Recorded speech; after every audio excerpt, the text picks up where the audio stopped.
দাদার ঘরে কাল রাত্রিরে চোর এসেছিল। সেটা কি করে বুঝলেন? ফেলুদা এতক্ষণে হাত থেকে মহাভারত নামিয়ে সামনের টেবিলের ওপর রেখে প্রশ্নটা করল। দাদা নিজে বোঝেননি, ওর চাকরটাও যে খুব বুদ্ধিমান তা নয়। 9টার সময় ওর সেক্রেটারি এসে ঘরের চেহারা দেখে ব্যাপারটা বুঝতে পারে। ডেস্কের 2টো দেরাজি আধখোলা, কাগজপত্র কিছু মেঝেতে ছড়ানো, ডেস্কের ওপর জিনিসপত্র ওলটপালট, এমনকি গোদরেজের আলমারির চাবির চারপাশে ঘষ্টানোর দাগ। বোঝাই যায় কেউ আলমারিটা খোলার চেষ্টা করেছে। আপনাদের পাড়ায় চুরি হয়েছে ইদানিং? হয়েছে। আমাদের বাড়ির 2টো বাড়ি পরে। পাড়ায় এখন 2টো পুলিশের লোক টহল দেয়। পাড়া বলতে বালিগঞ্জ পার্ক। আমাদের বাড়িটা প্রায় 80 বছরের পুরনো, ঠাকুরদার তৈরি। খুলনায় জমিদারি ছিল আমাদের। ঠাকুরদা চলে আসেন কলকাতায় 1890-তে। রাসায়নিক যন্ত্রপাতির ম্যানুফ্যাকচারিং এর ব্যবসা শুরু করেন। কলেজ স্ট্রিটে বড় দোকান ছিল আমাদের। বাবাও চালিয়েছিলেন কিছুদিন ব্যবসা। বছর 30 আগে উঠে যায়।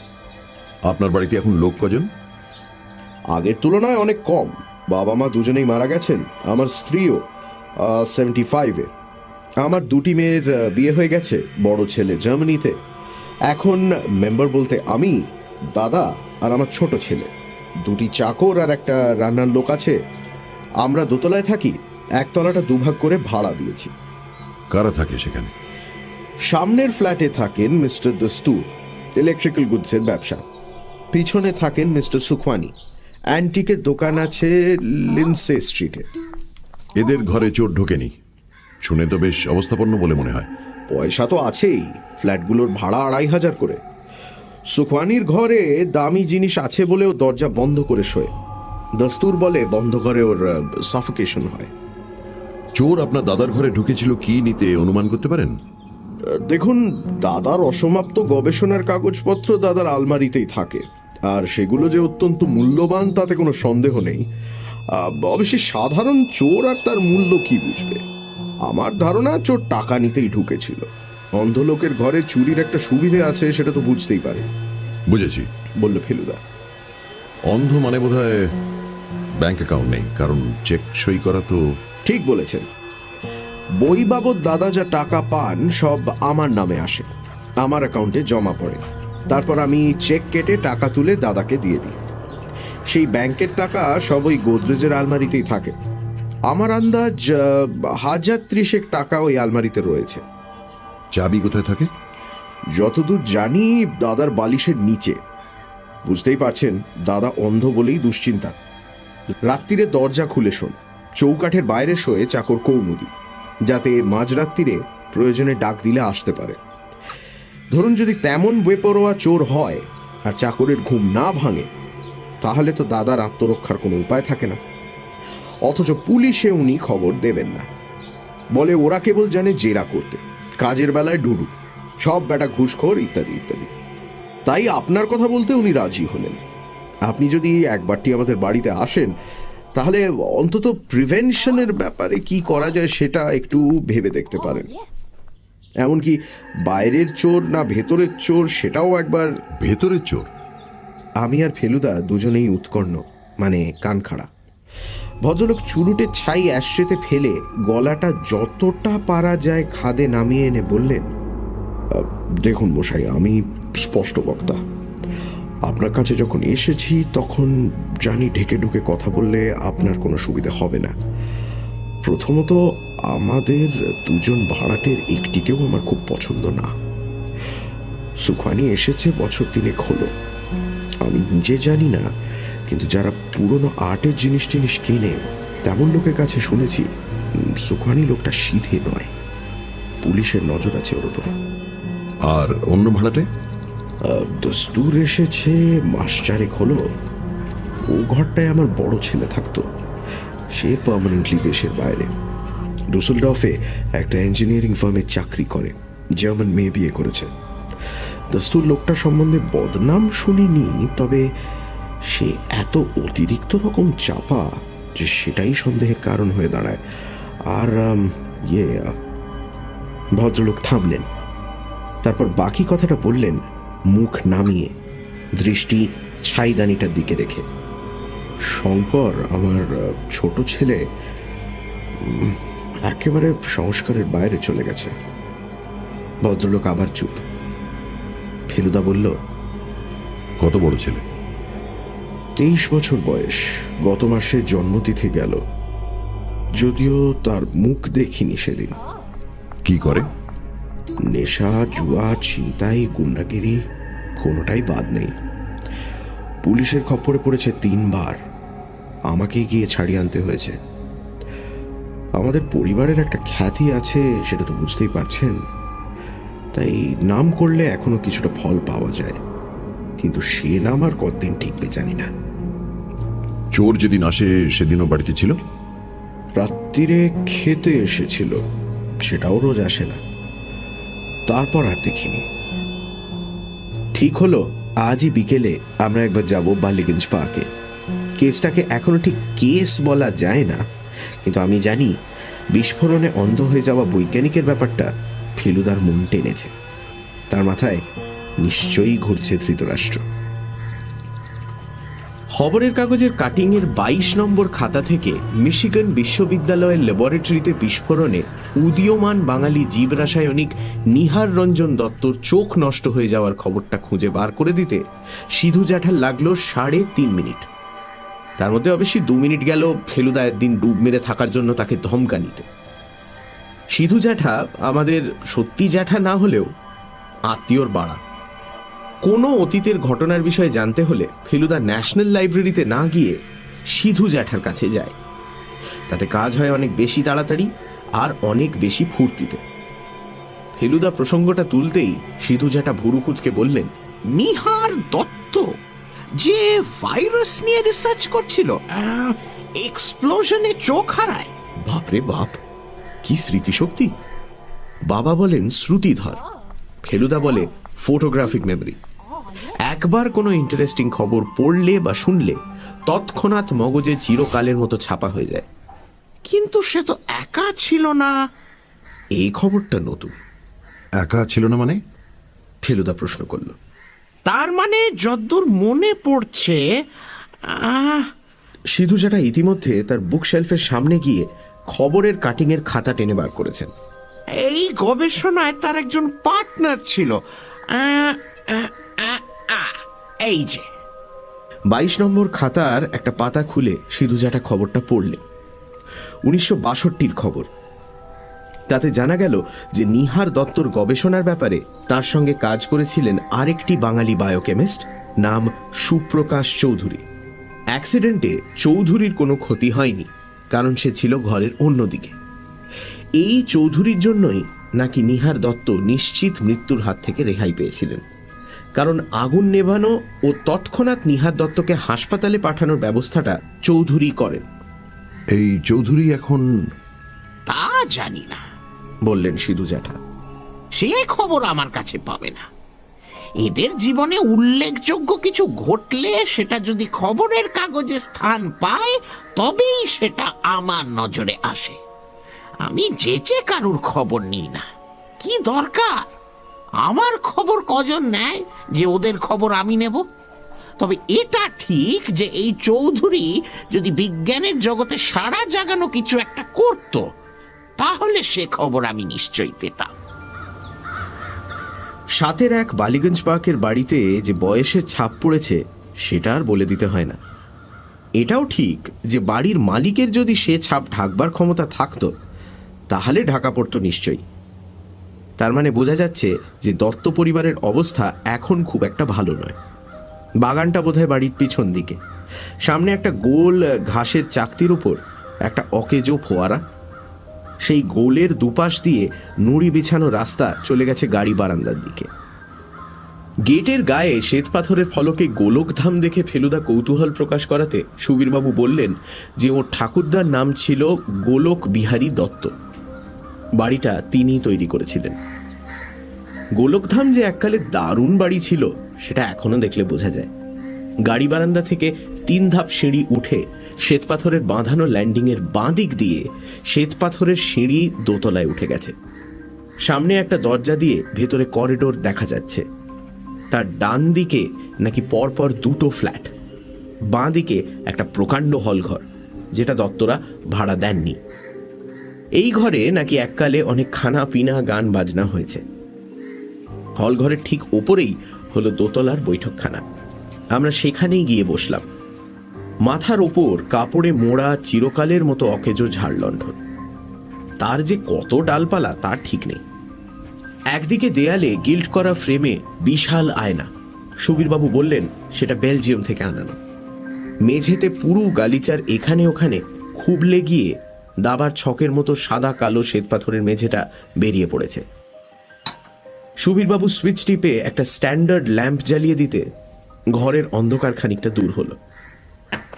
আমরা সোফায় বসতে যাব, এমন সময় বাইরের করিডোর থেকে একটা শব্দ পাওয়া গেল।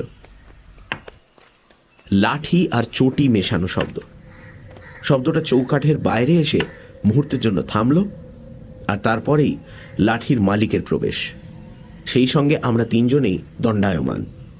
অচেনা গলার আওয়াজ পেলাম, এরা এলেন বুঝি? গম্ভীর গলা, 6 ফুট লম্বা চেহারার সঙ্গে সম্পূর্ণ মানানসই। এনার চুল সব পাকা, কিছুটা এলোমেলো, চোখে কালো চশমা, পরনে আদ্দির পাঞ্জাবি আর সিল্কের পায়জামা। বিস্ফোরণ যে শুধু চোখই নষ্ট করেনি, মুখের অন্যান্য অংশেও তার ছাপ রেখে গেছে, সেটা ল্যাম্পের চাপা আলোতেও বোঝা যাচ্ছে। সুবীরবাবু দাদাকে সাহায্য করতে এগিয়ে এলেন। বসো দাদা। বসছি, আগে এদের বসাও। নমস্কার। ফেলুদা বলল। আমার নাম প্রদোষ মিত্র। আমার বাঁ পাশে আমার কাজিন তপেশ। আমিও খাটো গলায় একটা নমস্কার বলে দিলাম। শুধু হাত জোড় করাটা তো অন্ধলোকের কাছে মাঠে মারা যাবে। আমারই মতো হাইট বলে মনে হচ্ছে মিত্তির মশাইয়ের, আর কাজিন বোধ করি 5'7" কি 7.5। আমি 5'7" বলে ফেললেন তপেশ রঞ্জন মিত্র। মনে মনে ভদ্রলোকের আন্দাজের তারিফ না করলে পারলাম না। বসুন এবং বসো বলে ভাইয়ের সাহায্য না নিয়েই আমাদের সামনে সোফায় বসে পড়লেন নিহার দত্ত। চায়ের কথা বলেছ? বলেছে, বললেন সুবীর দত্ত। ফেলুদা অভ্যেস মতো ভনিতা না করে সোজা কাজের কথায় চলে গেল। আপনি যে রিসার্চ করছিলেন সে ব্যাপারে বোধহয় আপনার একজন পার্টনার ছিল, তাই না? সুবীরবাবুর উসখুসে ভাব দেখে বুঝলাম এ ব্যাপারটা তিনিও জানতেন এবং আমাদের না বলার জন্য অপ্রস্তুত বোধ করছেন। পার্টনার নয়, বললেন নিহার দত্ত। অ্যাসিস্ট্যান্ট সুপ্রকাশ চৌধুরী। সে আমেরিকাতেই পড়াশোনা করেছিল। পার্টনার বললে বেশি বলা হবে। আমাকে ছাড়া তার এগোনোর পথ ছিল না। তিনি এখন কোথায় বা কি করছেন সে খবর জানেন? না। অ্যাক্সিডেন্টের পর তিনি আপনার সঙ্গে যোগাযোগ রাখেননি? না, এটুকু বলতে পারি যে তার একাগ্রতার অভাব ছিল। বায়োকেমিস্ট ছাড়াও অন্য 5 রকম ব্যাপারে তার ইন্টারেস্ট ছিল। বিস্ফোরণটা কি অসাবধানতার জন্য হয়? আমি নিজে সজ্ঞানে কখনো অসাবধান হইনি। চা এলো। ঘরটা কেমন যেন থমথম করছে। সুবীরবাবুর দিকে আর চোখে দেখলাম, তাঁরও যেন তটস্থ ভাব। ফেলুদা এক দৃষ্টে চেয়ে আছে কালো চশমাটার দিকে। চায়ের সঙ্গে সিঙাড়া আর রাজভোগ। আমি প্লেটটা হাতে তুলে নিলাম। ফেলুদার যেন খাওয়ার ব্যাপারে কোনো আগ্রহ নেই। ও একটা চারমিনার ধরিয়ে নিয়ে বলল, আপনি যে ব্যাপারটা নিয়ে গবেষণা করছিলেন সেটা তাহলে অসমাপ্তই রয়ে গেছে? সেদিকে কেউ অগ্রসর হলে খবর পেতাম নিশ্চয়ই। সুপ্রকাশবাবু সে নিয়ে আর কোনো কাজ করেননি সেটা আপনি জানেন? এটুকু জানি যে আমার নোটস ছাড়া তার কিছু করার ক্ষমতা ছিল না। গবেষণার শেষ পর্বের নোটস আমার কাছে ছিল, আমার ব্যক্তিগত লকারে। তার নাগাল পাওয়া বাইরের কারুর সাধ্যি ছিল না। সেসব কাগজপত্র আমার সঙ্গেই দেশে ফিরে আসে, আমার কাছেই আছে। এটা জানি যে গবেষণা সফল হলে নোবেল প্রাইজ এসে যেত আমার হাতের মুঠোয়। ক্যান্সারের চিকিৎসার একটা রাস্তা খুলে যেত। ফেলুদা চায়ের পেয়ালাটা তুলে নিয়েছে। আমিও ইতিমধ্যে চুমুক দিয়ে বুঝেছি এ চা ফেলুদার মতো খুঁতখুঁতে লোককেও খুশি করবে, কিন্তু চুমুক দিয়ে তার মুখের অবস্থা কি হয় সেটা আর দেখা হলো না। ঘরের বাতি নেমে গেল। লোডশেডিং। কদিন থেকে ঠিক এই সময়টাতেই যাচ্ছে। সোফা ছেড়ে উঠে পড়ে বললেন সুবীর বাবু। কৌমুদি। বাইরে এখনো অল্প আলো রয়েছে। সেই আলোতেই সুবীরবাবু চাকরের খোঁজে ঘর থেকে বেরিয়ে গেলেন। বাতি গেল বুঝি? প্রশ্ন করলেন নিহার দত্ত। তারপর একটা দীর্ঘশ্বাস ফেলে বললেন, এতে আমার কিছু এসে যায় না। গ্র্যান্ডফাদার ক্লকটা ঠিক এই সময় আমাদের চমকে দিয়ে বেজে উঠল। 6টা। সুবীরবাবু ফিরলেন। পেছনে মোমবাতি হাতে চাকর কৌমুদি। মাঝের টেবিলে মোমবাতি রাখায় সকলের মুখ আবার দেখা যাচ্ছে। নিহারবাবুর কালো চশমার দুই কাঁচে দুটি কম্পমান হলদে বিন্দু, মোমবাতির শিখার ছায়া। ফেলুদা চায়ে আর একটা চুমুক দিয়ে আবার চশমার দিকে চেয়ে বলল, আপনার গবেষণার নোটস যদি অন্য কোনো বায়োকেমিস্টের হাতে পড়ে তাহলে তার পক্ষে সেটা লাভজনক হবে কি? নোবেল প্রাইজটা যদি লাভ বলে মনে করেন তাহলে হতে পারে বই কি। আপনার কি মনে হয় এই কাগজপত্র চুরি করার জন্য চোর আপনার ঘরে ঢুকেছিল? সেরকম মনে করার কোনো কারণ নেই। আরেকটা প্রশ্ন, আপনার এই নোটসের কথা আর কে জানে? বৈজ্ঞানিক মহলে অনেকেই এটার অস্তিত্ব অনুমান করতে পারে, আর জানে আমার বাড়ির লোকেরা আর আমার সেক্রেটারি রণজিৎ। বাড়ির লোক বলতে কি একতলার 2 ফ্ল্যাটের বাসিন্দাদের কথাও বলছেন? তারা কি জানে না জানে তা আমি জানি না। এরা ব্যবসাদার লোক, জানলেও কোনো ইন্টারেস্ট হওয়ার কথা না। অবশ্যই আজকাল তো সব জিনিস নিয়েই ব্যবসা চলে, এ ধরনের কাগজপত্র নিয়েই বা চলবে না কেন? বিজ্ঞানী হলেই তো আর ধর্মপুত্র যুধিষ্ঠির হয় না। নিহারবাবু উঠে পড়লেন, সেই সঙ্গে আমরাও। আপনার ঘরটা একবার দেখতে পারি কি? ফেলুদা প্রশ্ন করল। ভদ্রলোক চৌকাঠের মুখে থেমে গিয়ে বললেন, দেখবেন বই কি, সুবীর দেখিয়ে দেবে। আমি ছাতে সান্ধ্য ভ্রমণটা সেরে আসি। করিডোরে বেরিয়ে এলাম চারজনে। অন্ধকার আরো ঘনিয়ে এসেছে। করিডোরের ডাইনে বাঁয়ে ঘরগুলোর ভিতর থেকে মোমবাতির ক্ষীণ আলো বাইরে এসে পড়েছে। নিহারবাবু লাঠি ঠকঠক করে ছাতের সিঁড়ির দিকে এগিয়ে গেলেন। শুনলাম তিনি বলছেন, স্টেপ গোনা আছে, 17 স্টেপ গিয়ে বাঁয়ে ঘুরে সিঁড়ি, 7 + 8 15 ধাপ উঠে ছাদ। প্রয়োজন হলে খবর দেবেন। নিহারবাবুর বেশ বড় ঘরের একপাশে অনেকখানি জুড়ে পুরনো আমলের খাট। খাটের পাশে একটা ছোট গোল টেবিল, তাতে ঢাকনি চাপা গেলাসে জল, আর তার পাশে রাংতায় মোড়া গোটা 10 বড়ি, বোধহয় ঘুমের ওষুধ। এই টেবিলের পাশে জানলার সামনে একটা আরাম কেদারা, তার পিঠে অনেক দিনের ব্যবহারের ফলে বেতের বুননিতে কালশিটে পড়ে গেছে। মনে হলো এই আরাম কেদারাতেই বেশিরভাগ সময় কাটান নিহারবাবু। এছাড়া আছে একটা কাজের টেবিল, যার উপর এখন একটা মোমবাতি টিমটিম করছে, একটা স্টিলের চেয়ার, টেবিলের ওপর লেখার সরঞ্জাম, চিঠির র্যাক, একটা পুরনো টাইপরাইটার আর এক তাড়া বৈজ্ঞানিক পত্রিকা।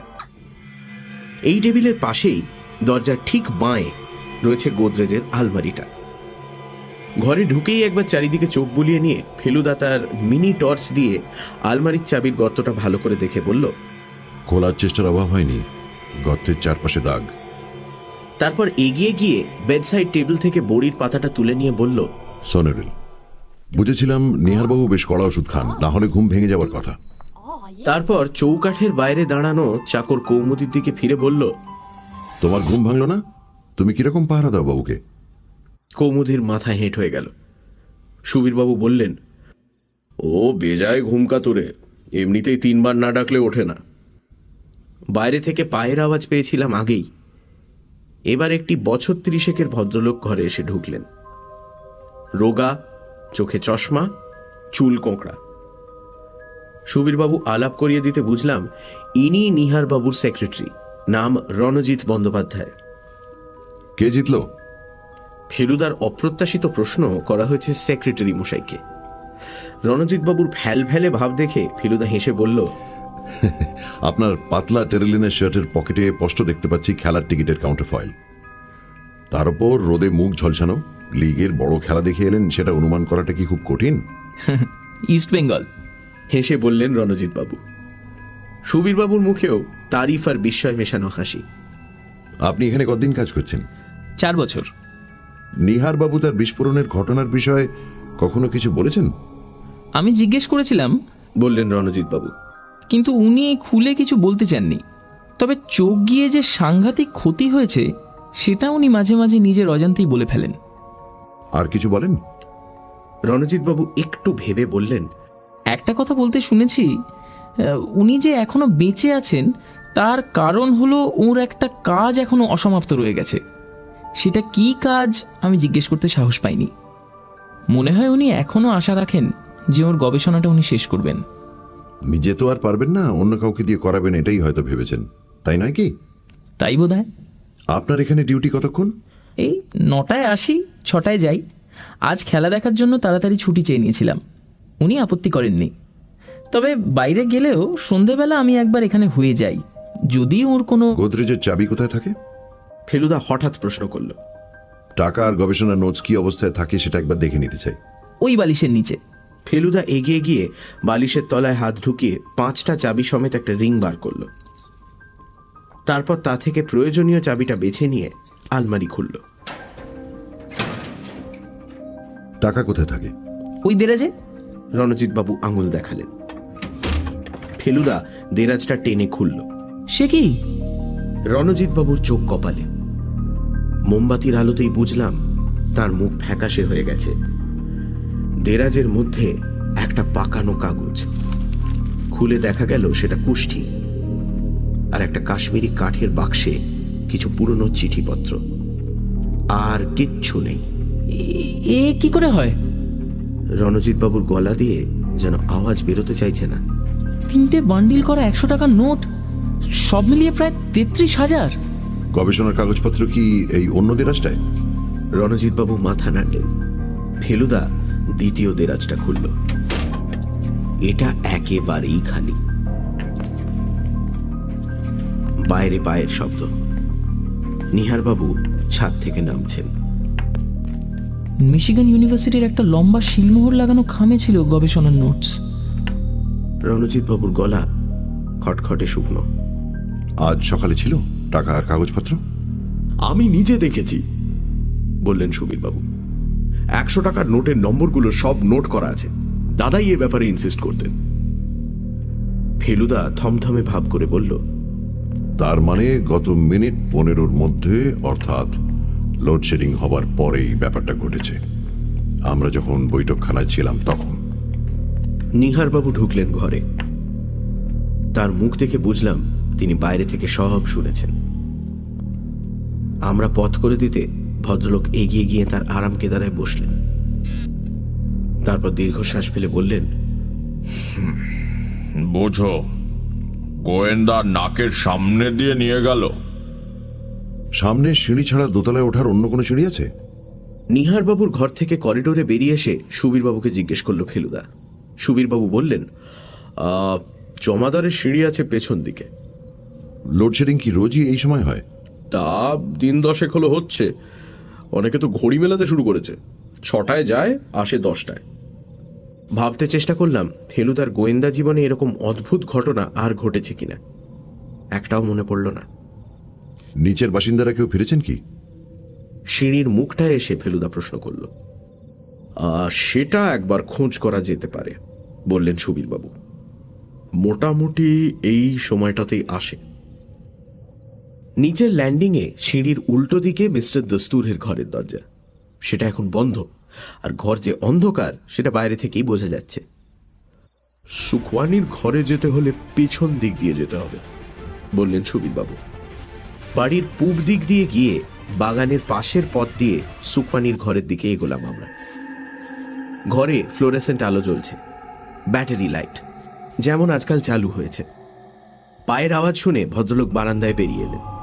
ফেলুদার টর্চের আলো দেখতে পাচ্ছেন, অথচ মানুষগুলো কে বোঝার উপায় নেই। সুবীরবাবু ইংরেজিতে প্রশ্ন করলেন, একটু আসতে পারি কি? গলা চিনতে পেরে ভদ্রলোকের চাহনি পাল্টে গেল। Certainly certainly. ফেলুদার পরিচয় পেয়ে ভদ্রলোক ব্যস্ত হয়ে উঠলেন। ইউ সি মিস্টার মিটার, আমার ঘর ভর্তি ভ্যালুয়েবল জিনিস। চুরির কথা শুনলে আমার হৃদকম্প হয়।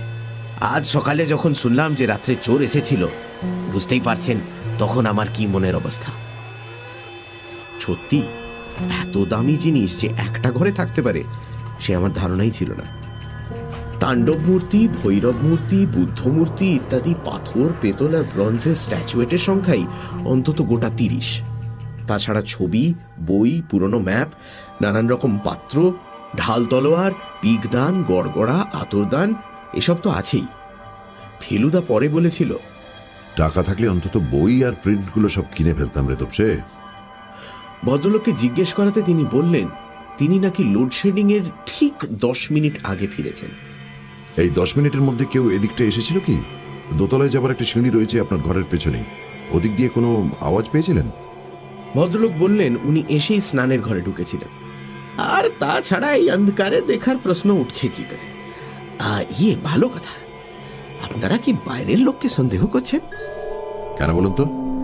আপনারা মিস্টার দস্তুরের সঙ্গে কথা করেছেন?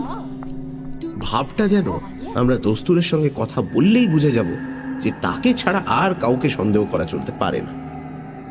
ফেলুদা কিছু বলার আগেই ভদ্রলোক বললেন, he is a most peculiar character. আমি জানি আমার প্রতিবেশী সম্বন্ধে এরকম কথা বলা উচিত নয়, কিন্তু আমি ওকে কিছুদিন থেকে ওয়াচ করছি। গোড়ায় আলাপ হওয়ার আগে শুধু ওর নাক ডাকার শব্দ পেতাম ওর জানলা দিয়ে। আমার বিশ্বাস সে শব্দ দোতলা অব্দি পৌঁছে যায়। সুবীরবাবুর ঠোঁটের কোণে হাসি দেখে মনে হলো সুখমানি খুব বাড়িয়ে বলেনি।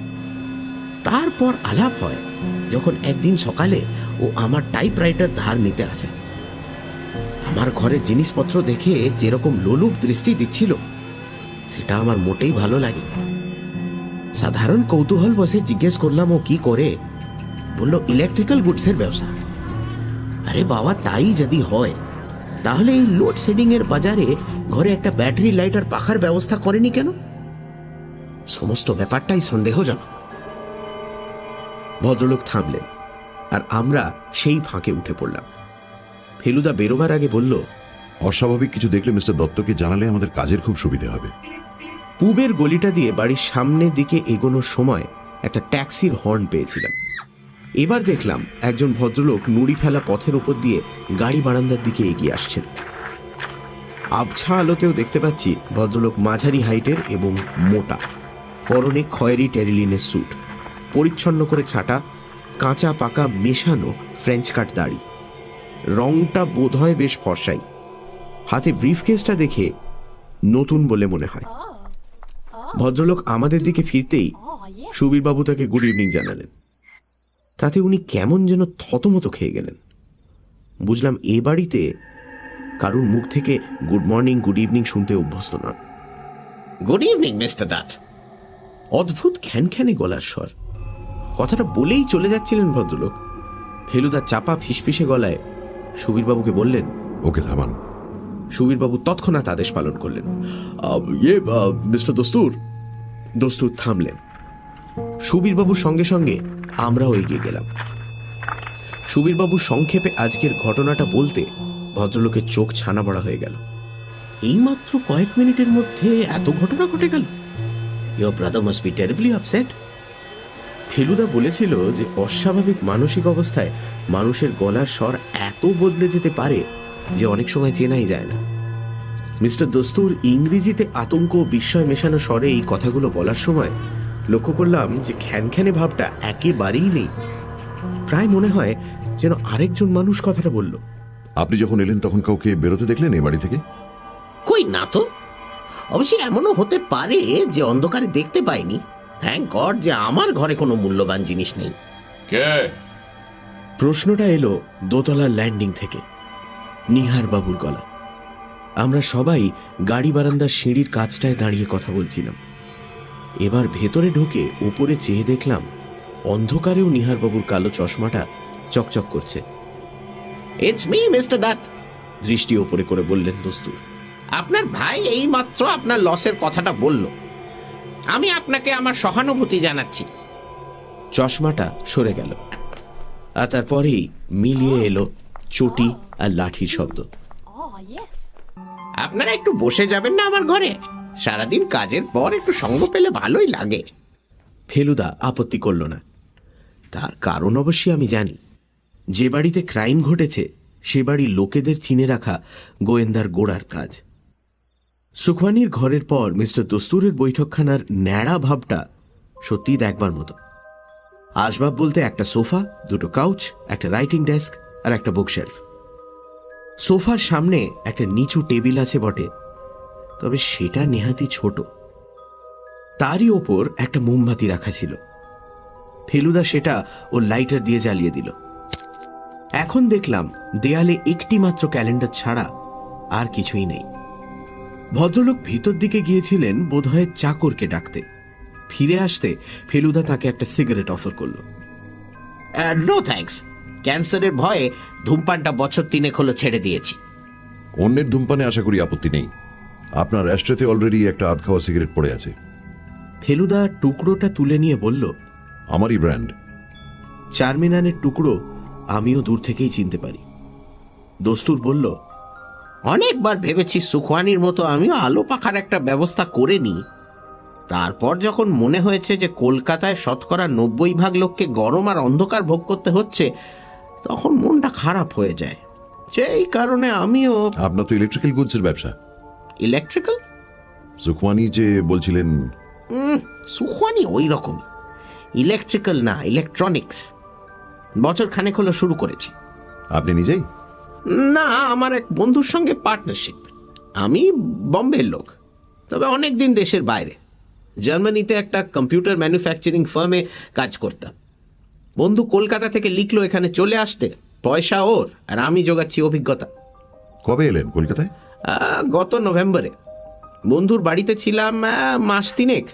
এই ফ্ল্যাটের খবরটা পেয়ে এখানে চলে আসে।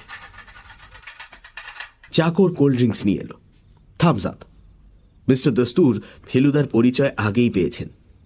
এবার গলাটা নামিয়ে বললেন, মিস্টার মিটা, আমার ঘরে মূল্যবান জিনিস নেই ঠিকই, কিন্তু একটা কথা আপনাকে না বলে পারছি না। আমার প্রতিবেশীটি কিন্তু খুব সিধে লোক নন। তার ঘরে নানান রকম গোপন কারবার চলে, গর্হিত ব্যাপার। আপনি জানলেন কি করে? আমার স্নানের ঘর আর ওর স্নানের ঘর লাগোয়া। দুটোর মাঝখানে একটা বন্ধ দরজা আছে। সে দরজায় কান লাগালে মাঝে মাঝে ওর শোয়ার ঘর থেকে কথাবার্তা শোনা যায়। ফেলুদা গলা খাঁকড়িয়ে বলল, এইভাবে কান লাগানোও একটা গর্হিত ব্যাপার নয় কি? মিস্টার দস্তুর একটু অপ্রস্তুত না হয়ে বললেন, সেটা করতাম না। যখন দেখলাম যে আমার চিঠি ভুল করে ওর হাতে পড়লে ও জল দিয়ে খাম খুলে তারপর আবার আঠা দিয়ে সেঁটে ফেরত দেয়, তখন একটা পাল্টা দুষ্টুমি করার লোভ সামলাতে পারলাম না। আমি নির্ঝঞ্ঝাট মানুষ, কিন্তু উনি যদি আমার পিছনে লাগেন তাহলে আমিও ওকে ছাড়বো না, এই বলে দিলাম। কোল্ড ড্রিঙ্কসের জন্য ধন্যবাদ জানিয়ে আমরা উঠে পড়লাম। গেটের কাছে এসে ফেলুদা দারোয়ানকে জিজ্ঞেস করলো গত আধ ঘন্টার মধ্যে কাউকে ঢুকতে বা বেরোতে দেখেছে কিনা। সে বলল সুখওয়ানি আর দস্তুরকে ছাড়া কাউকে দেখেনি। এটা আশ্চর্য না। 7-1 বালিগঞ্জ পার্কের কম্পাউন্ড ওয়াল রয়েছে বাড়ির 4 দিক ঘিরে। পিছন দিকের একটা বাড়ি নাকি খালি পড়ে আছে আজ কয়েক মাস যাবত। জোয়ান চোর হলে পাঁচিল টপকে আসায় কোনো অসুবিধা নেই। যদিও আমাদের সকলেরই মন বলছে এ কাজ বাড়ির লোকেই করেছে, কিন্তু সেই সঙ্গে আবার বলছে ভেতরের লোকই যে বাইরের লোককে দিয়ে কাজটা করায়নি, তারই বা বিশ্বাস কি? আমাদের গাড়ি নেই। সুবীরবাবু বলেছিলেন তার গাড়িতে আমাদের বাড়ি পৌঁছে দেওয়ার কথা, কিন্তু ফেলুদা বলল হেঁটে গিয়ে ট্যাক্সি পেতে কোনো অসুবিধা হবে না। পুলিশে একটা খবর দিলে ভালো করতেন কিন্তু। ফেলুদার এ প্রস্তাবটা আমার কাছে একেবারেই অপ্রত্যাশিত। সুবীরবাবুও বেশ একটু অবাক হলেন, বললেন, কেন বলছেন বলুন তো? পুলিশ সম্বন্ধে আপনার দাদার ধারণা যাই হোক না কেন, পলাতক চোর ধরার যেসব উপায় পুলিশের কাছে আছে, কোনো প্রাইভেট ইনভেস্টিগেটরের তা নেই। বিশেষ করে যখন এতগুলো টাকা, তখন পুলিশকে বলাটা বুদ্ধিমানের কাজ হবে। নোটের নম্বর লেখা আছে বলছেন, কাজটা এমনিতেই অনেকটা সহজ হয়ে যাবে। সুবীরবাবু বললেন, আপনাকে যখন আসতে বলেছি এবং দুর্ঘটনা যখন একটা ঘটেছে, তখন আপনাকে বাদ দেবার কথা আমি ভাবতেই পারি না। পুলিশ আসুক, কিন্তু তার পাশে আপনিও থাকলে শুধু আমি নিশ্চিন্ত হব না, দাদাও হবেন। অবশ্যই সত্যি বলতে কি, চোর যে কে সেটা কারোর সাহায্য ছাড়াই আমি বলতে পারি। আপনার ছেলের কথা বলছেন কি? সুবীরবাবু একটা দীর্ঘশ্বাস ফেলে মাথা নেড়ে সায় দিলেন। এ সংকট ছাড়া আর কেউ হতে পারে না। সে জানে এ পাড়ায় 6টায় বাতি নিভে যায়। ডানপিটে ছেলে, পাঁচিল টপকানো তার কাছে কিছুই না। তারপর পেছনে সিঁড়ি দিয়ে উঠে এসে জ্যাঠার ঘরে ঢুকে আলমারি খোলা, এসবই তো তার কাছে নস্যি। কিন্তু নিহারবাবুর গবেষণার কাগজপত্র নিয়ে সে কি করবে? বৈজ্ঞানিক মহলে কি তার খুব যাতায়াত আছে? সেটা দরকার কি বলুন? সে তো সেই কাগজপত্রের বিনিময়ে তার জ্যাঠার কাছ থেকে টাকা আদায় করতে পারে।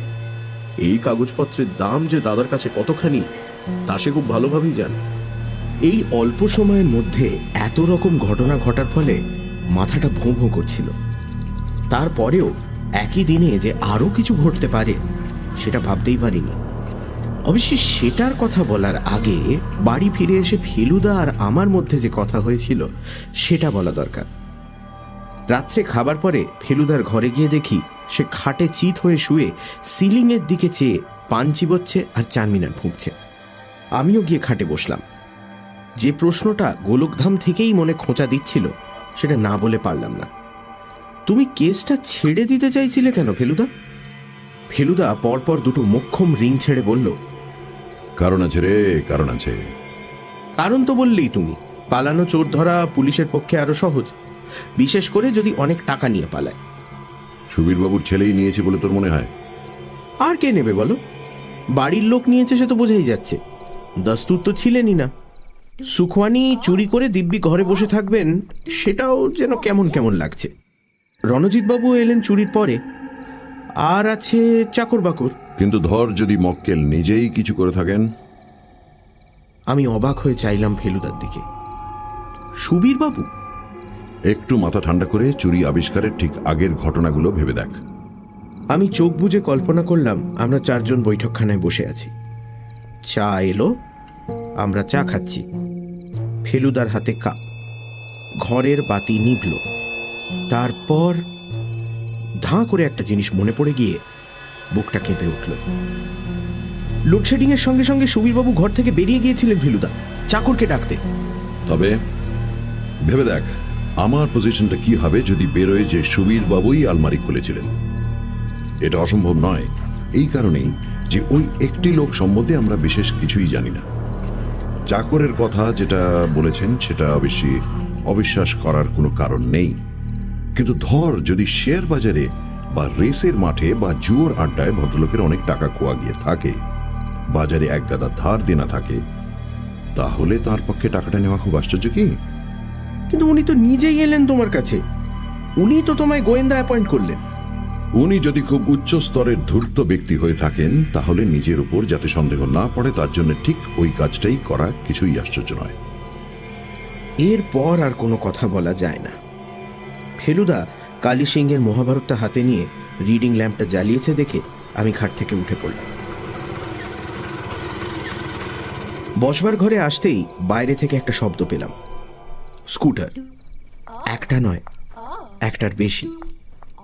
নির্জন নিস্তব্ধ পাড়াটাকে কাঁপিয়ে যেন আমাদের বাড়ির সামনেই এসে থামল। আর তারপরেই আমাদের দরজায় কলিং বেল বেজে উঠল। দিনকাল ভালো নয়, আর তাছাড়া আমাদের বাড়িতে মাঝে মাঝেই বেটাইমে লোক এলেও স্কুটারে আসে না। আমি দরজার দিকে না গিয়ে আগে ফেলুদার পর্দাটা ফাঁক করে একবার উঁকি দিলাম। ফেলুদা বই রেখে খাট থেকে উঠে পড়েছে, বলল, দাঁড়া। অর্থাৎ তুই খুলিস না, আমি খুলছি। দরজা খুলতেই যিনি প্রবেশ করলেন তিনি যে শয়তানের অবতার সেটা বুঝতে 5 সেকেন্ডও লাগলো না। বসবারও দরকার নেই, ঘরে ঢুকে পিঠ দিয়ে দরজাটা বন্ধ করে ফেলুদার দিকে ঘোলাটে চোখ করে তাকিয়ে কথার চাবুক আছড়াতে শুরু করলেন সুবীর দত্তর ছেলে শঙ্কর দত্ত। শুনুন মশাই, আমার বাবা আমার বিষয়ে কি বলেছেন জানি না, কিন্তু গেস করতে পারি। এইটুকু শুধু বলে দিচ্ছি আপনাকে, আমার পেছনে টিকটিকি লাগিয়ে কারু বাপের সাথ দিনে কিছু করে। ঠিক আছে? আপনাকে ওয়ার্নিং দিচ্ছি, আমি একা নই, আমাদের গ্যাং আছে। বেশি ওস্তাদি করলে পস্তাবেন। বাপের নাম ভুলিয়ে ছাড়বো, এই বলে দিলাম। শঙ্কর দত্ত যেরকম নাটকীয়ভাবে ঢুকেছিলেন ঠিক সেইভাবেই বেরিয়ে গেলেন স্পিড ছাড়া শেষ করে। তারপরই আওয়াজ পেলাম 3টে স্কুটার স্টার্ট নিয়ে পাড়া কাঁপিয়ে বেরিয়ে চলে গেল।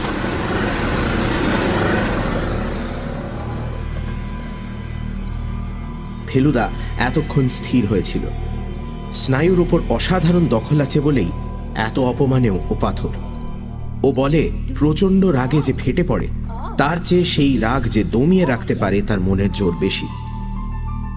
স্কুটারের শব্দ মিলিয়ে যাওয়ার আগেই কিন্তু ফেলুদা ঝড়ের বেগে গায়ে একটা পাঞ্জাবি চাপিয়ে পকেটে তার মানিব্যাগটা নিয়ে নিয়েছে। চতপসে ট্যাক্সি। 3 মিনিটের মধ্যে সাদার্ন অ্যাভিনিউতে একটা চলন্ত ট্যাক্সি থামিয়ে উঠে পড়লাম দুজনে। উত্তর দিকে গেছে স্কুটারগুলো, এটা জানি। ল্যান্সডাউন ধরুন, বলল ফেলুদা। বড় রাস্তায় খোঁড়াখুঁড়ি, তাই ল্যান্সডাউন রোড ধরেই যাবে ওরা, এটা আমারও মনে হয়েছিল। 11:15, সাদার্ন অ্যাভিনিউ প্রায় ফাঁকা। ট্যাক্সি চালক বাঙালি, আমাদের মুখ চেনা। বললেন, কাউকে ফলো করবেন স্যার? 3টে স্কুটার। চাপা গলায় বলল ফেলুদা। আন্দাজে ভুল নেই। এলগিন রোডের মোড়ের কাছে এসে স্কুটার 3টে দেখা পাওয়া গেল। শঙ্কর একাই বসেছে একটায়, অন্য দুটোয় 2 জন করে লোক। এরা সব মার কামারা মাস্তান, সেটা আর বলে দিতে হবে না। আমাদের ট্যাক্সি ওদের ল্যাজ ধরে চলতে লাগলো। লোয়ার সার্কুলার রোড, কেম্যাক স্ট্রিট পেরিয়ে স্কুটারগুলো পার্ক স্ট্রিটে পড়ে বাঁ দিকে ঘুরল। এঁকে বেঁকে সাপের মতো চালানো দেখে বোঝা যাচ্ছে এদের বেপরোয়া ফুর্তির ভাবটা। ফেলুদা রাস্তার আলো বাঁচিয়ে ভিতর দিকে চেপে বসেছে। তার মাথায় কি খেলছে কিছুই বুঝতে পারছি না। মির্জা গালিব স্ট্রিট দিয়ে কিছু দূর গিয়ে স্কুটারগুলো আবার বাঁয়ে ঘুরল। Marquis street. রাস্তা সরু হয়ে আসছে, পাড়া অন্ধকার, বাতিগুলো টিমটিমে। যাতে ওরা সন্দেহ না করে তাই ফেলুদার আদেশে আমাদের ড্রাইভার ট্যাক্সি স্পিড কমিয়ে ওদের সঙ্গে দূরত্বটা একটু বাড়িয়ে নিল। আরও 2টো মোড় ঘুরে দেখলাম স্কুটারগুলো একটা বাড়ির সামনে দাঁড়িয়েছে। চালিয়ে বেরিয়ে যান, বলল ফেলুদা। বাড়ি না, এক ধরনের হোটেল, নাম নিউ করিন্থিয়ান লজ। নিউ? বাড়ির বয়স কম করে 100 বছর। ফেলুদার কাজ শেষ। বুঝলাম এদের ডেরাটা জানার দরকার ছিল। বাড়ি যখন ফিরলাম তখন 11:40। ভাড়া উঠেছে 19.75। পরদিন ভোরে সিধু জ্যাঠার আবির্ভাবটা একেবারে আনএক্সপেক্টেড। উনি সকালে হাঁটতে বেরোন জানি, কিন্তু সেটা লেকের দিকে। আমাদের বাড়িতে আসার মানেই কোনো একটা বিশেষ কারণ আছে। খাতার ওজন অনেক, তাই এই খবরটা কপি করে এনেছি। সুপ্রকাশ কিনা জানি না, তবে এস চৌধুরী বলে লিখেছে, আর বায়োকেমিস্ট সেটাও লিখেছে। কবেকার খবর? 1971। মেক্সিকোতে একটা ড্রাগ কোম্পানির ওপর পুলিশের হামলায় একটি বাঙালি বায়োকেমিস্ট ধরা পড়ে। নাম এস চৌধুরী। ভেজাল ড্রাগের ব্যবসা চালাচ্ছিল, তার ফলে সব মারাত্মক ব্যাধি দেখা দিয়েছিল। লোকটা জেল হয়, এইটুকুই খবর। আসলে মাথায় ঘুরছে সুপ্রকাশ, তাই এস চৌধুরীর সঙ্গে নামটা ঠিক কানেক্ট করতে পারিনি। অবশ্যই এই সেই একই এস চৌধুরী কিনা। একই, গম্ভীরভাবে বলল ফেলুদা। সিধু জ্যাঠা উঠে পড়লেন। তার আজ চুল কাটার দিন, নাপিতে এসে বসে থাকবে। ফেলুদার পিঠ চাপড়ে আমার কান ধরে একটা মোচড় দিয়ে মালকোঁচাটা একটু ভালো করে গুঁজে নিয়ে রাস্তায় বেরিয়ে পড়লেন। ফেলুদা খাতা খুলে হিজিবিজি লেখা শুরু করেছে দেখে আমি পাশে গিয়ে দাঁড়ালাম। পরপর 3টে প্রশ্ন লেখা রয়েছে খাতায়। 1. চাবির গর্তের ধারে আঁচড়ের বাড়াবাড়ি কেন? 2. কে এর অর্থ কি? 3. অসমাপ্ত কাজটা কি? প্রশ্নগুলো পড়ে সে সম্বন্ধে আমিও খানিকটা না ভেবে পারলাম না। আলমারির চাবির গর্তের চারিধারে আঁচড় কালই ফেলুদার টর্চের আলোয় দেখেছিলাম। এটায় খটকা লাগার একটা কারণ থাকতে পারে। রীতিমতো জোরে ঘষা না লাগলে ইস্পাতের ওপর ওরকম দাগ পড়তে পারে না। নিহারবাবুর ঘুম কি এতই গভীর যে এত ঘষাঘষিতেও ঘুম ভাঙবে না? কে এর ব্যাপারটা প্রথমে বুঝতে পারিনি। তারপর মনে পড়ল যে মিস্টার দস্তুরের গলা শুনে দোতলার ল্যান্ডিং থেকে নিহারবাবু কে বলে উঠেছিলেন। ফেলুদা এই কে প্রশ্নে খটকার কারণ কি দেখল সেটা বুঝতে পারলাম না। অসমাপ্ত কাজের কথাটাও নিহারবাবুই বলেছেন, অন্তত রণজিৎবাবু তাই বলেন। সেটা যে উনি ওর গবেষণার বিষয়ে বলছিলেন সেটা কি ফেলুদা বিশ্বাস করে না? ফেলুদা আরো কিসব লিখতে যাচ্ছিল এমন সময় টেলিফোনটা বেজে উঠল। ওর ঘরেই এক্সটেনশন ফোন। বিছানা থেকে হাত বাড়িয়ে টেবিলের ওপর থেকে রিসিভারটা তুলে নিল। হ্যালো। 2-4 বার করে এবং শেষে আমি এক্ষুনি আসছি বলে ফোনটা রেখে ফেলুদা আলনা থেকে শার্ট ও ট্রাউজার সমেত হ্যাঙ্গারটা এক টানে নামিয়ে নিয়ে বলল, তৈরি হয়ে নে, গোলকধামে খুন। আমার বুক ধড়াস। কে খুন হলো? মিস্টার দস্তুর। বড় রাস্তা থেকে বালিগঞ্জ পার্কে ঢুকতেই দূরে 7-1 সামনে দেখলাম পুলিশের ভ্যান আর লোকের জটলা। তাও সাহেবী পাড়া বলে রক্ষে, নইলে ভিড় আরো অনেক বেশি হতো। কলকাতার পুলিশ মহলে ফেলুদা চেনে না এমন লোক নেই। গোলকধামে ঢুকতেই ওকে দেখে ইন্সপেক্টর বক্সি হাসি হাসি মুখে এগিয়ে এসে বললেন, এসে পড়েছেন, গন্ধে গন্ধে হাজির। ফেলুদা ওর এক পেশে হাসিটা হেসে বলল, সুবীরবাবুর সঙ্গে আলাপ হয়েছে সম্প্রতি, ফোন করেছিলেন তাই চলে এলাম। আপনাদের কাজে কোনো ব্যাঘাত করব না গ্যারেন্টি দিচ্ছি। খুনটা হলো কিভাবে? মাথায় বাড়ি, একটা নয় 3টে, কোন তো অবস্থায়। লাশ নিয়ে যাবে এইবার পোস্টমর্টমের জন্য। ডক্টর সরকার একবার এসে দেখে গেছেন। আন্দাজ রাত 2টো থেকে 3টের মধ্যে ব্যাপারটা ঘটে। লোকটার সম্বন্ধে কিছু জানতে পারলেন? খুব গন্ডগোল, সুটকেস গুছোতে শুরু করেছিল, শর্ট খাবার তালে ছিল। টাকা কড়ি গেছে কিছু? মনে তো হয় না। খাটের পাশে টেবিলে ওয়ালেটে 100-3 টাকা রয়েছে। বাড়িতে ক্যাশ বেশি রাখতো বলে মনে হয় না। অথচ ব্যাংকের জমার খাতা, চেক বই এসব কিছু পাওয়া যাচ্ছে না। একটা সোনার ঘড়ি পাওয়া গেছে বালিশের পাশে। এখনো ভালো করে সার্চ করা হয়নি, এবার করব। এ পর্যন্ত যা পাওয়া গেছে তা থেকে লোকটার সঠিক পরিচয় কিচ্ছু পাওয়া যায়নি। সুবীরবাবু মিনিট খানেক হলো এসে পাশে দাঁড়িয়েছেন। মিস্টার বক্সিকে উদ্দেশ্য করে বললেন, সুখওয়ানি বেজায় তম্বি করছে, বলছে তার নাকি একটা জরুরি অ্যাপয়েন্টমেন্ট আছে ডালহাউসিতে। আমি বলেছি জেরা না হওয়া পর্যন্ত ছাড়া যাবে না। ঠিকই বলেছেন, বললেন মিস্টার বক্সি। অফিসে জেরাতে আপনিও বাদ যাবেন না। শেষের কথাটা হালকা হেসে বললেন মিস্টার বক্সি। সুবীরবাবু মাথা নেড়ে বুঝিয়ে দিলেন যে সেটা তিনি জানেন। তবে আমার দাদাকে যত অল্পের ওপর দিয়ে সারতে পারেন ততই ভালো। ন্যাচারালি। ঘরটা একবার দেখতে পারি কি? ফেলুদা জিজ্ঞেস করল। নিশ্চয়।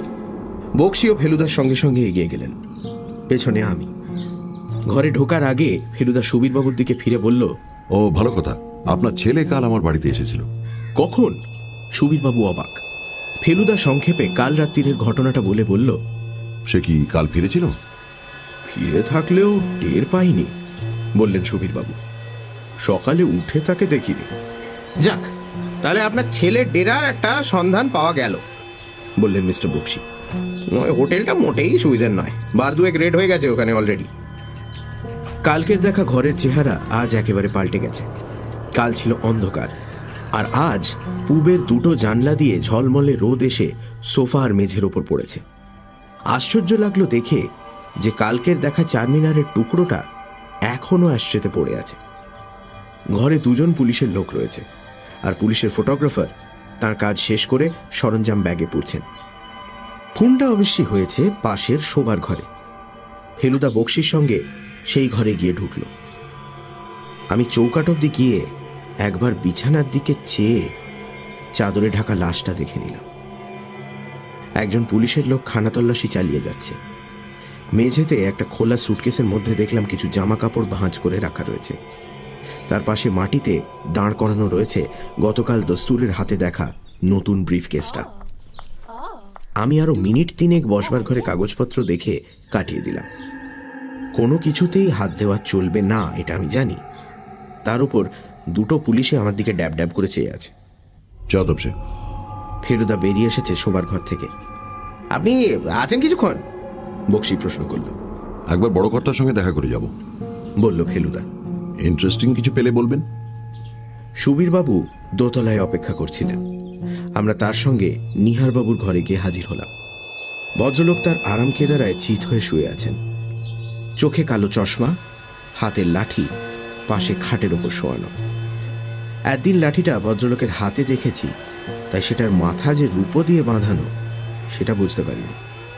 মাথার নকশার মধ্যে খোদাই করা GBD দেখে বুঝলাম লাঠিটা ছিল নিহারবাবুর ঠাকুরদা গোলকবিহারী দত্ত। আমরা এসেছি সে খবরটা দেওয়াতে নিহারবাবু কাত করা ঘাটটাকে একটু সোজা করে বললেন, শব্দ পেয়েছি, পায়ের শব্দ। শব্দ আর স্পর্শ, এই দুই নিয়েই তো কাটিয়ে দিলাম 20 বছর। আর স্মৃতি, কি হতে পারত, কি হলো না। লোকে বলে দুর্ভাগ্য, আর আমি তো জানি এটা ভাগ্যটাগ্য কিছু নয়। আপনি সেদিন জিজ্ঞেস করলেন বিস্ফোরণটা অসাবধানতার জন্য হয়েছিল কিনা। আজ আপনাকে বলছি মিস্টার মিত্তির, সমস্ত ব্যাপারটা করা হয়েছিল আমার শ্রম পণ্ড করার জন্য। ঈর্ষা যে মানুষকে কত নিচে নামাতে পারে সেটা আপনি গোয়েন্দা হয়ে নিশ্চয়ই বোঝেন। ভদ্রলোক একটু থামলেন। ফেলুদা বলল, তার মানে আপনার ধারণা সুপ্রকাশ চৌধুরী বিস্ফোরণের জন্য দায়ী? বাঙালি যে বাঙালির সবচেয়ে বড় শত্রু সেটা আপনি মানেন কি? ফেলুদা এক দৃষ্টে চেয়ে আছে কালো চশমার দিকে। নিহারবাবুও যেন উত্তরের অপেক্ষা করছেন। ফেলুদা বলল, আপনি এখন যে কথাটা যেভাবে আমাদের বলছেন সেটা এর আগে কাউকে বলেছেন কি? না, বলিনি, কোনোদিন না। হাসপাতালে জ্ঞান হবার পর আমার এই কথাটাই প্রথম মনে হয়েছিল, কিন্তু বলিনি। বলে কি করব? আমার সর্বনাশ যা হবার তা তো হয়েই গেছে। যে এটার জন্য দায়ী তার শাস্তি হলে তো আর আমি দৃষ্টি ফিরে পাবো না, বা আমার গবেষণাও শেষ করতে পারবো না। কিন্তু আপনাকে চিরকালের মতো অসহায় করে চৌধুরীর বা কি লাভ হলো বলুন? সে কি ভেবেছিল যে আপনার কাগজপত্রগুলো হাত করে সেই গবেষণা চালিয়ে নিয়ে নাম কিনবে? নিশ্চয়ই তাই, তবে তার সে ধারণা ভুল। আমি তো বলেইছি আপনাকে, আমাকে ছাড়া এগোনোর পথ ছিল না তার। আমরা দুজনেই খাটে বসেছি। ফেলুদাকে দেখে বুঝতে পারছি সে গভীরভাবে চিন্তা করছে। রণজিৎবাবু ইতিমধ্যে ঘরে এসে টেবিলটার পাশে দাঁড়িয়েছিলেন। সুবীরবাবু কোনো কাজে বাইরে গেছেন। ফেলুদা বলল, টাকার কথা জানি না, সেটা হয়তো পুলিশের পক্ষে উদ্ধার করা আরো সহজ, কিন্তু আপনার এত মূল্যবান কাগজপত্র আমি এ বাড়িতে উপস্থিত থাকতে চুরি হয়ে গেল, এটা আমি কিছুতেই মানতে পারছি না। ওগুলো উদ্ধার করার আপ্রাণ চেষ্টা আমি চালিয়ে যাব। আপনি যা ইচ্ছা তাই করতে পারেন।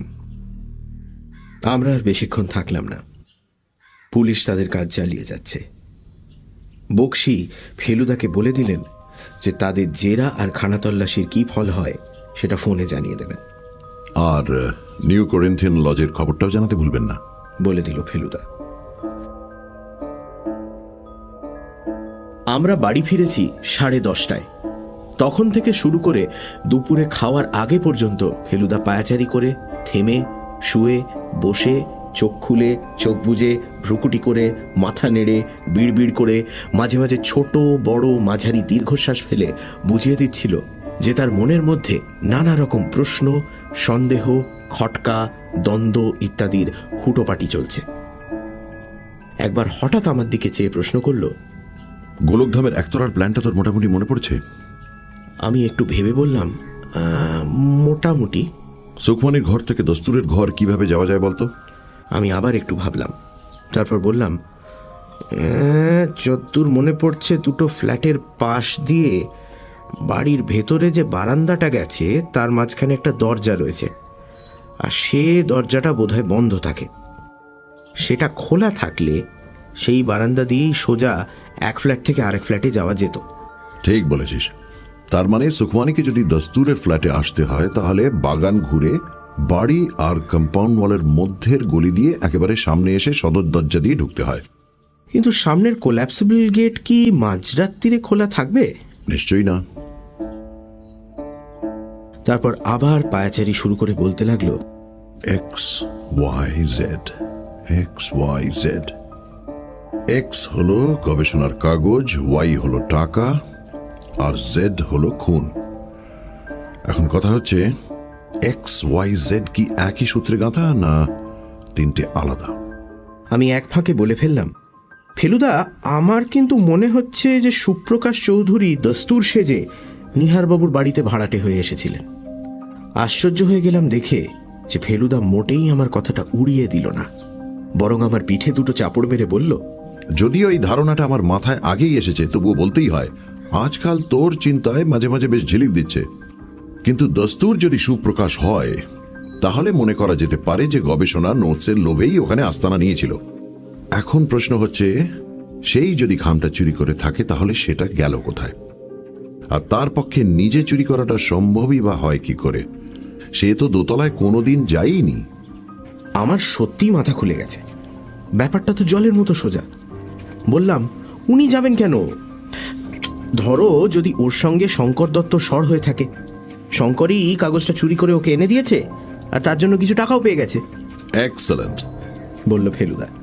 একদিনে বলা যায় তুই আমার উপযুক্ত অ্যাসিস্ট্যান্ট হলি, কিন্তু এতে তো খুনের রহস্যের সমাধান হচ্ছে না।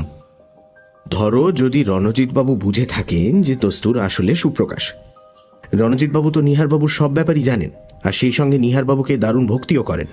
যে লোক নিহারবাবুর ভবিষ্যৎ অন্ধকার করে দিয়েছিল তার উপর প্রচণ্ড আক্রোশে খুন করতে পারেন না রণজিৎবাবু? ফেলুদা মাথা নাড়ল। খুন জিনিসটা অত সহজ নয় রে তোপসে। রণজিতের মোটিভটা মোটেই জোরালো বলা চলে না। আসল আফসোসের ব্যাপার হচ্ছে যে দস্তুর লোকটার ঘরে সার্চ করে এখন অবধি কিছু পাওয়া গেল না। অত্যন্ত সাবধানী লোক ছিলেন এই দস্তুর। আমার কি মনে হচ্ছে যেন ফেলুদা? ফেলুদা পায়াচারি থামিয়ে আমার দিকে চাইল। আমি বললাম, পুলিশের বদলে তুমি যদি সার্চ করতে তাহলে অনেক রকম ক্লু পাওয়া যেত। বলছিস? ফেলুদা নিজের ওপর কনফিডেন্স হারাচ্ছে এটা স্বপ্নেও ভাবতে পারি না, কিন্তু ওর এই বলছিস কথাটায় যেন ওটারই একটা আভাস পেলাম। আর তারপর যে কথাটা বলল তাতে মনটা আরো দমে গেল। এই গরম আর লোডশেডিংয়ে আইনস্টাইনেরও মাথা খুলতো কিনা সন্দেহ। 2টো নাগাদ ইন্সপেক্টর বক্সির ফোন এলো। দস্তুর একটা জুতোর গোড়ালির মধ্যে একটা চোরা খুপড়িতে আমেরিকান ডলার আর জার্মান মার্ক মিলে প্রায় 17,000 টাকা পাওয়া গেছে। কিন্তু এমন কোনো কাগজ বা দলিল পাওয়া যায়নি যা থেকে লোকটার বিষয়ে কিছু জানা যায়। ইলেকট্রনিক্সের নতুন কোনো দোকানের হদিশ মেলেনি। দস্তুরের কোনো বন্ধুরও সন্ধান পাওয়া যায়নি। চিঠিপত্র প্রায় ছিল না বললেই চলে। একটি মাত্র ব্যক্তিগত চিঠি আর্জেন্টিনা থেকে লেখা, যা থেকে বোঝা যায় যে সে দক্ষিণ আমেরিকায় কিছুদিন কাটিয়েছিল।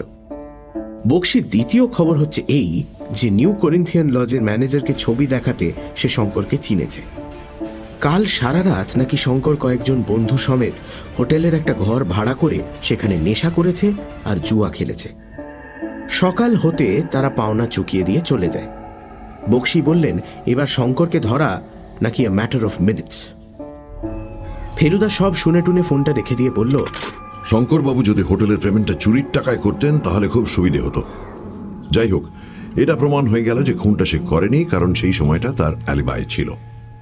অ্যালিবাই কথাটার মানে অবশ্যই আমি অনেকদিন থেকেই জানি, কিন্তু যারা জানে না তাদের বাংলা ভাষায় কিভাবে বোঝানো যায় জিজ্ঞেস করাতে ফেলুদা বলল, ডিকশনারিতে যা লেখা আছে তাই লিখে দে। তাই বলছি। অ্যালিবাই মানে হলো অপরাধের অনুষ্ঠানকালে অন্যত্র থাকার অজুহাতে রেহাই পাইবার দাবি।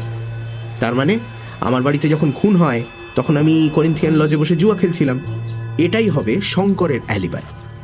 টেলিফোনটা পেয়েও ফেলুদার উসখুস ভাব গেল না। 3টে নাগাদ দেখি ও পায়জামা ছেড়ে ট্রাউজার্স পরছে। বলল কতগুলো তথ্য সংগ্রহ করতে হবে, তাই বেরোচ্ছে। ফিরল প্রায় 4:30। আমি এই 1.5 ঘন্টা একটানা মহাভারত পড়ে শেষ করে ফেলেছি। মহাপ্রস্থানের পথে দ্রৌপদী, নকুল, সহদেব সবাই একে একে মরে গিয়ে ঠিক যখন অর্জুনের পতন হব তখন ক্রিং করে ফোনটা বেজে উঠল। আমিই ধরলাম। ফেলুদার ফোন। গোলকধাম থেকে সুবীরবাবু কথা বলতে চাইছেন। ফেলুদা তার ঘরেই ফোন ধরল। আমি বসবার ঘরে ফোনে কান লাগিয়ে দুতরফের কথাই শুনে নিলাম। হ্যালো, মিস্টার মিত্তির, বলুন মিস্টার দত্ত। দাদার গবেষণার নোট সমেত সিল করা খামটা পাওয়া গেছে। দস্তুরের ঘরে ছিল কি? ঠিক বলেছেন। খাটের পাটাতনের তলায় সেলোটেপ দিয়ে আটকে রেখেছিল। একদিকে সেলোটেপ খুলে গিয়ে খামটা ঝুলছিল। পেয়েছে আমাদের চাকর ভগীরথ। আপনার দাদা জানেন খবরটা? তা জানেন, তবে দাদার মধ্যে কেমন যেন একটা হাল ছেড়ে দেওয়া ভাব এসেছে। কোনো ব্যাপারেই যেন বিশেষ প্রতিক্রিয়া হচ্ছে না। আজ সারাদিন চেয়ার ছেড়ে ওঠেননি। আমি আমাদের ডাক্তারকে আসতে বলেছি। আপনার ছেলের কোনো খবর আছে? আছে। জিটি রোডে ওদের পুরো দলটাই ধরা পড়েছে। আর চোরাই টাকা? সেটা নিলেও অন্য কোথাও সরিয়ে রেখেছে। অবশ্যই চুরির ব্যাপারটা শঙ্কর সম্পূর্ণ অস্বীকার করছে। খুনের ব্যাপারে পুলিশ কি বলছে? ওরা সুকমানিকেই সন্দেহ করছে। তাছাড়া একটা নতুন ক্লু পাওয়া গেছে। দস্তুরের জানলার বাইরে পড়ে থাকা একটা দলা পাকানো কাগজ। কি লেখা আছে তাতে? ইংরেজিতে এক লাইন হুমকি। অতিরিক্ত কৌতূহলের পরিণাম কি জানো তো? সুকমানি কি বলে? সে সম্পূর্ণ অস্বীকার করছে। তার ঘর থেকে যে দস্তুরের ঘরে যাবার কোনো উপায় নেই সেটা ঠিকই, কিন্তু একটা ভাড়াটে গুন্ডা পাইপে দোতলার বারান্দায় উঠে তারপর সিঁড়ি দিয়ে নিচে নেমে এসে অনায়াসেই সে কাজটা করতে পারে। ঠিক আছে, আমি একবার আসছি। ফেলুদা ফোনটা রেখে দিয়ে প্রথমে আপন মনে বিড়বিড় করে বলল, এক্স আর ওয়াই তাহলে একই লোক। এখন প্রশ্ন হচ্ছে জেড কে নিয়ে। তারপর আমার দিকে ফিরে বলল, ডেস্টিনেশন গোলকধাম। তৈরি হয়ে নেতছে। আপনি চললেন নাকি? গোলকধামের গেট দিয়ে ঢুকে দেখি রণজিৎ বাবু আসছেন। বাইরে পুলিশ দেখে বুঝেছি বাড়িটার উপর নজর রাখা হয়েছে। আগে হ্যাঁ, বললেন রণজিৎ বাবু। নিহারবাবু বললেন আজ আর আমাকে প্রয়োজন হবে না। উনি আছেন কেমন? ডাক্তার এসেছিলেন, বললেন বাড়িতে এতগুলো ঘটনা একসঙ্গে ঘটাতে শক পেয়েছেন, প্রেশারটাও ওঠানামা করছে। কথা বলছেন কি? হ্যাঁ, তা বলছেন। আশ্বাসে সুরে বললেন রণজিৎ বাবু। যে খামটা পাওয়া গেছে দস্তুরের ঘর থেকে সেটা একবার দেখব। আপনার খুব তাড়া না থাকলে আরেকবারটি চলুন ওপরে। আলমারিতে আছে তো ওটা? হ্যাঁ। আপনাকে বেশিক্ষণ ধরে রাখবো না, কথা দিচ্ছি। এই বাড়িতে তো আর বিশেষ আশা টাশা হবে না। কিন্তু খাম তো সিল করা। কিন্তু ভাব করে বললেন রণজিৎ বাবু। তাহলেও আমি জিনিসটা একবার শুধু হাতে নিয়ে দেখতে চাই। রণজিৎ বাবু আর আপত্তি করলেন না। আজও বাড়ি অন্ধকার। 10টার আগে আলো আসবে না। এখন বেজেছে মাত্র 6:15। দোতলার বারান্দায় ল্যান্ডিংয়ে কেরোসিন ল্যাম্প জ্বললেও আনাচে কানাচে অন্ধকার। রণজিৎ বাবু আমাদের বৈঠকখানায় বসিয়ে সুবীর বাবুকে খবর দিতে গেলেন। যাবার আগে বলে গেলেন যে নিহারবাবু যদি খামটা আলমারি থেকে বার করার ব্যাপারে আপত্তি করেন তাহলে কিন্তু সেটা দেখানো সম্ভব হবে না। সেটা বলাই বাহুল্য, বলল ফেলুদা। সুবীর বাবুকে দেখে বেশ ক্লান্ত মনে হলো। বললেন সারাদিন নাকি খবরের কাগজের রিপোর্টারদের ঠেকিয়ে রাখতেই কেটে গেছে। তবে একটা ভালো এই যে দাদার নামটা লোকে ভুলতে বসেছিল, এই সুবাদে আবার মনে পড়ছে। মিনিট খানেকের মধ্যেই রণজিৎ বাবু এলেন, হাতে লম্বা সাদা খাম। বললেন, নিহারবাবু আপনার নাম শুনেই বোধহয় আপত্তি করলেন না, এমনিতে কাউকে দেখতে দিতেন না। আশ্চর্য। ফেলুদা খামটা হাতে নিয়ে ল্যাম্পের তলায় এদিক ওদিক ঘুরিয়ে দেখে মন্তব্য করল, আমার চোখে মনে হচ্ছে সাধারণ লম্বা খাম, পেছনে লাল গালার সিল, সামনের দিকে ওপরে বাঁ কোণে ছাপার হরফে লেখা department of biochemistry, university of Michigan, Michigan, USA। এতে যে আশ্চর্যের কি আছে জানি না। সুবীরবাবু আর রণজিৎ বাবু বসে আছেন আবছা অন্ধকারে। তাঁদেরও মনের অবস্থা নিশ্চয়ই আমারই মতো। ফেলুদা সোফায় এসে বসল। তার দৃষ্টি তখনও খামটার দিকে। তারপর দুই ভদ্রলোককে সম্পূর্ণ অগ্রাহ্য করে শুধু আমাকেই উদ্দেশ্য করে কথা বলতে শুরু করল। ভাবটা স্কুল মাস্টারের। এই মেজাজে অনেক সময় অনেক বিষয়ে অনেক জ্ঞান দিয়েছে ফেলুদা আমাকে।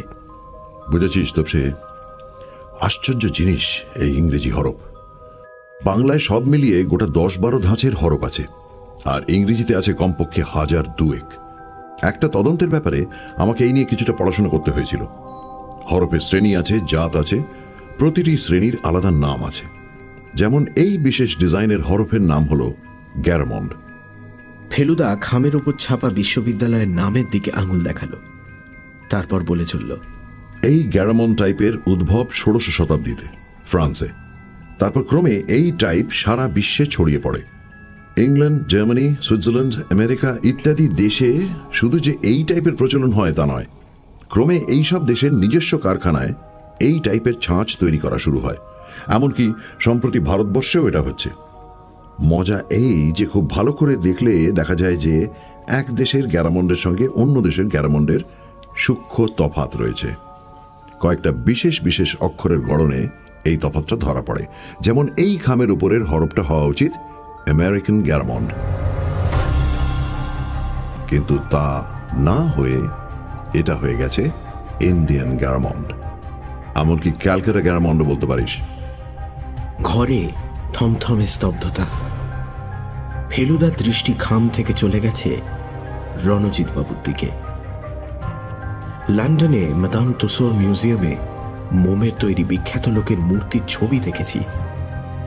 তার সবকিছু অবিকল মানুষের মতো হলেও শুধু কাঁচের চোখগুলো দেখলেই বোঝা যায় যে মানুষটা জ্যান্ত নয়। রণজিৎ বাবু জ্যান্ত হলেও তার দৃষ্টিহীন চোখ দুটো দেখাচ্ছে অনেকটা সেই মোমের মূর্তির চোখের মতো। কিছু মনে করবেন না রণজিৎ বাবু, আমি এই খামটা খুলতে বাধ্য হচ্ছি। রণজিৎ বাবু তার ডান হাতটা তুলে একটা বাধা দেওয়ার ভঙ্গির মাঝপথে থেমে গেলেন। একটা তীক্ষ্ণ শব্দের সঙ্গে ফেলুদার 2 আঙুলের এক টানে খামের পাশটা ছিঁড়ে গেল। তারপর সেই 2 আঙুলেরই আরেকটা টানে খামের ভিতর থেকে বেরিয়ে এলো এক তাড়া ফুলস্ক্যাপ কাগজ, রুল টানা ফুলস্ক্যাপ। তাতে শুধু রুলই আছে, লেখা নেই, অর্থাৎ যাকে বলে ব্ল্যাঙ্ক পেপার। কাঁচের চোখ এখন বন্ধ, মাথা হেঁট, 2 হাতের কনুই হাঁটুর উপর, হাতের তেলোয় মুখ ঢাকা। রণজিৎ বাবু, ফেলুদার গলা গম্ভীর। আপনি গতকাল সকালে এসে যে চোর আসার ইঙ্গিত করেছিলেন সেটা একেবারে ধাপ্পা, তাই না? রণজিৎ বাবুর মুখ দিয়ে উত্তরের বদলে শুধু বেরোলো একটা গোঙানির শব্দ। ফেলুদা বলে চলল, আসলে রাত্রিরে চোর এসেছে এমন একটা ধারণা প্রচার করার দরকার ছিল আপনার, কারণ আপনি নিজেই চুরির জন্য তৈরি হচ্ছিলেন এবং সন্দেহটা যাতে আপনার উপর না পড়ে সেদিকটা দেখা দরকার ছিল।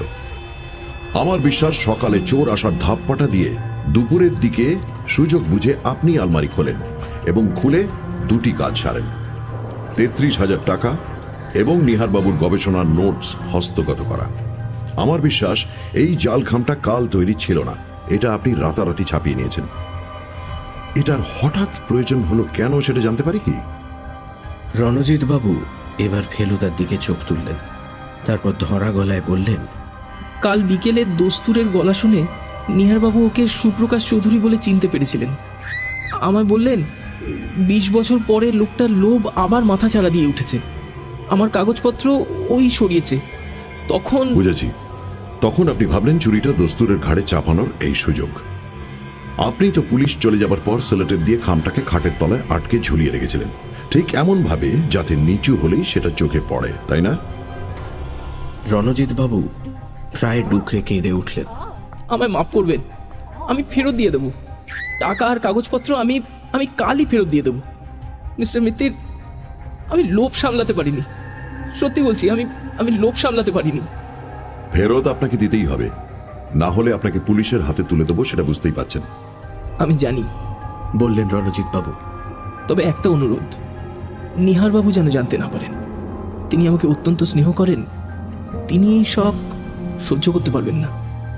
বেশ, তিনি জানবেন না, এটা কথা দিচ্ছি। কিন্তু আপনি এত ভালো ছাত্র হয়ে এটা কি করলেন? রণজিৎ বাবু ফ্যাল ফ্যাল করে ফেলুদার দিকে চাইলেন। ফেলুদা বলে চলল, আমি আপনার প্রফেসর বাগচির সঙ্গে দেখা করতে গিয়েছিলাম। আপনার উপর আমার সন্দেহ পড়ে চাবির গর্তের পাশের দাগ দেখে। চোর অত অসাবধানে কাজ করে না, বিশেষত যেখানে ঘরের লোক রয়েছে, দরজার বাইরে চাকর রয়েছে।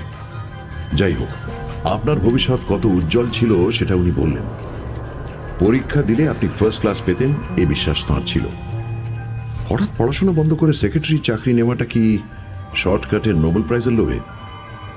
রণজিৎ বাবু ভয়ে, লজ্জায়, অনুশোচনায় আর কথাই বলতে পারলেন না। ওর অবস্থা দেখে আমার মতো ফেলুদারও যে মায়া হচ্ছিল সেটা ওর পরের কথা থেকেই বুঝলাম। আপনি এবার বাড়ি যেতে চান, যেতে পারেন।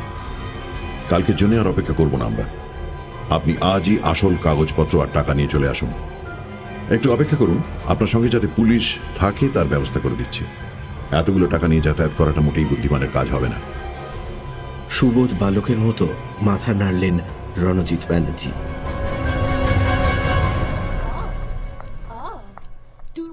সুবীর বাবু তার ছেলে সম্বন্ধে যাই বলে থাকুন না কেন, সে যে চুরি করেনি সেটা জেনে তার নিশ্চয়ই খানিকটা নিশ্চিন্ত লাগছে।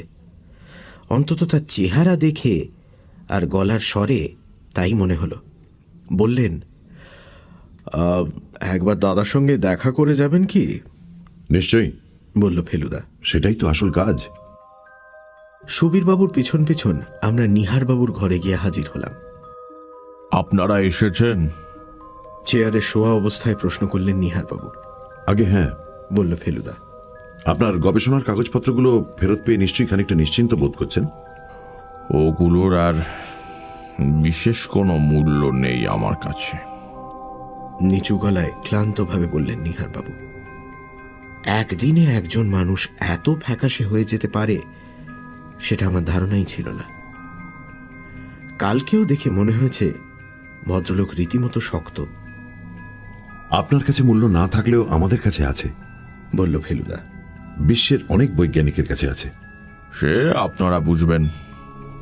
আপনাকে শুধু একটা প্রশ্ন করতে চাই, কথা দিচ্ছি এর পরে আর বিরক্ত করব না। নিহার বাবুর ঠোঁটের কোণে একটা ম্লান হাসি দেখা দিল। বললেন, বিরক্ত আর করবেন কি করে? বিরক্তির অনেক ঊর্ধ্বে চলে গেছি যে আমি। তাহলে বলি শুনুন, কাল টেবিলের উপর দেখেছিলাম ঘুমের ট্যাবলেট 10টা, আজও দেখছি 10টা। আপনি কি কাল তাহলে ঘুমের ওষুধ খাননি? না, খাইনি। আজ খাবো। তাহলে আসি আমরা। দাঁড়ান। নিহার বাবু তার ডান হাতটা ফেলুদার দিকে বাড়িয়ে দিলেন। দুজনের হাত মিলল। ভদ্রলোক ফেলুদার হাতটা বেশ ভালো করে ঝাঁকিয়ে দিয়ে বললেন, আপনি বুঝবেন, আপনার দৃষ্টি আছে। বাড়িতে এসেও ফেলুদা গম্ভীর। কিন্তু তা বলে আমি অত রহস্য বরদাস্ত করব কেন? চেপে ধরে বললাম, ঢাকঢা গুড়গুড় চলবে না, সব খুলে বলো। ফেলুদা উত্তরে রামায়ণে চলে গেল। ওর সাসপেন্স বাড়ানোর কিছু কায়দা আমি সত্যিই বুঝে উঠতে পারি না। রামকে বনবাসে পাঠানোর 6 দিন পর দশরথের হঠাৎ মনে পড়েছিল যে তিনি যুবরাজ অবস্থায় একটা সাংঘাতিক কুকীর্তি করে ফেলেছিলেন, আর সেই কারণেই আজ তাকে পুত্র শোক ভোগ করতে হচ্ছে। তোর মনে আছে সেই কুকীর্তিটা কি? রামায়ণটা টাটকা পড়া ছিল না, কিন্তু এই ঘটনাটা মনে ছিল। বললাম, অন্ধমুনির ছেলে রাত্রে নদীতে জল তুলছিল কলসিতে। দশরথ অন্ধকারে শব্দ শুনে ভাবলেন বুঝি হাতি জল খাচ্ছে। উনি শব্দভেদী বান মেরে ছেলেটিকে মেরে ফেলেছিলেন। গুড। অন্ধকারে শব্দ শুনে লক্ষ্য ভেদ করার এই ক্ষমতাটা ছিল দশরথের। নিহার বাবুরও ছিল। নিহার বাবু? আমি প্রায় চেয়ার থেকে পড়ে যাচ্ছিলাম। ইয়েস স্যার, বলল ফেলুদা। রাত জাগতে হবে বলে ঘুমের ওষুধ খাননি। সবাই যখন ঘুমে অচেতন তখন খালি পায়ে সিঁড়ি দিয়ে নেমে চলে যান দস্তুর সুপ্রকাশের ঘরে। এই ঘরে এককালে ওর ভাইপো থাকত। ঘর চেনা, হাতে ছিল অস্ত্র, রূপো দিয়ে বাঁধানো জাঁদরের লাঠি। খাটের কাছে গিয়ে লাঠি দিয়ে মক্ষম ঘা, একবার নয় 3 বার। কিন্তু কিন্তু আমার এখনো সাংঘাতিক গোলমাল লাগছে। এসব কি বলছে ফেলুদা? লোকটা তো অন্ধ। একটা কথা কি মনে পড়ছে না তোর? অসহিষ্ণুভাবে বলল ফেলুদা।